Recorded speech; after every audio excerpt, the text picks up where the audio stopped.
হ্যাঁ, আমি কুড়েমি করি ঠিকই, কিন্তু মাঝে মাঝে কোথা থেকে যেন ভীষণ এনার্জি চলে আসে আমার মধ্যে।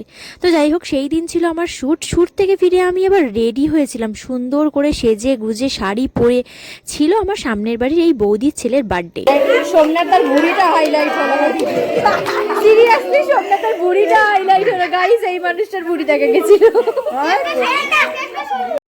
তো যাই হোক, যেহেতু সকাল থেকে শুটেই ছিলাম তাই আমি অনেকটা টায়ার্ডই ছিলাম। তো দেরি করিনি, তাড়াতাড়ি বসে পড়েছিলাম খেতে। আর এই দেখো, এখানে আমি না, আমার সাথে আরও অনেকে ছিল। আর এই যে এটা হলো আমার পাশের বাড়ি আরেকটা বৌদি, আমাদের সামনের বাড়ি থাকে, এটা তানিয়া বৌদি।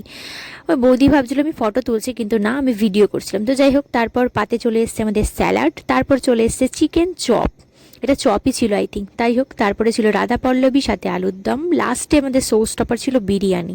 আর বিরিয়ানিতে আমি যেহেতু চিকেন খাই না, বৌদি আমার জন্য স্পেশালভাবে ডিমের ব্যবস্থা করেছিল, কিন্তু ভিডিও করতে আমি একদম ভুলে গেছি তারপর। আর তার সাথে ছিল গ্রিন চাটনি, আমার কিন্তু ভীষণ প্রিয়। আর শেষ পাতায় ছিল চাটনি পাঁপড় আর মিষ্টি, কিন্তু যেহেতু মিষ্টি খাই না তাই ওটা নেওয়া হয়নি। আর খাওয়া দাওয়া শেষ করে একদম দেরি করিনি, সোজা চলে গেছিলাম বাড়িতে। আর আজকের খাওয়া দাওয়া ভীষণ ভালো ছিল, যেহেতু দাদার নিজের কাঠাটা ছিল তাই খাবার দাবারের ব্যবস্থা খুব সুন্দর ছিল। তো আজকের ভিডিওতে এইটুকুই, বাই বাই।